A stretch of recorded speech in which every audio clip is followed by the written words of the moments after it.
आयत छा पिया कयो बाबा?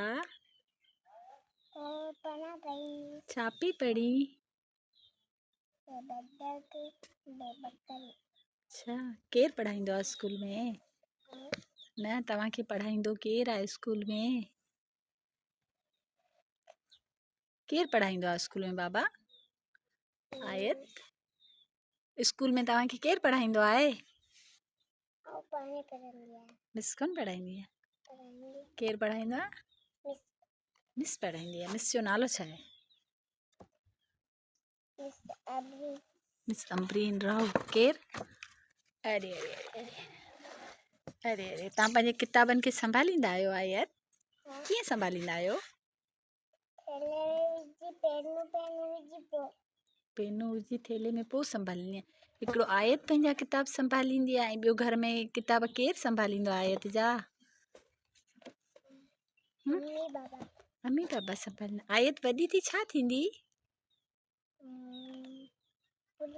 पुलिस थींदी।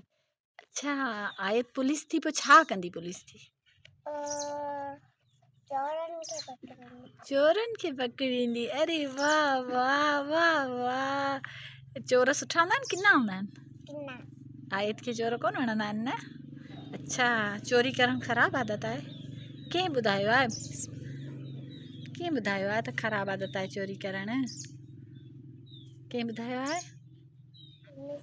मिस ॿुधायो आहे। छा मिस ॿुधायो आहे?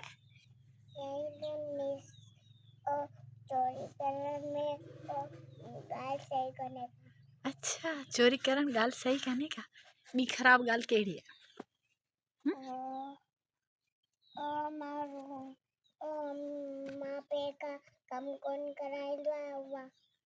माउ पीउ खां माण्हू कमु कोन कराईंदो आहे? तूं कराईंदी आहीं माउ पीउ? हले, पर बहरहाल आयत आहे त भली छोकिरी है न? है न?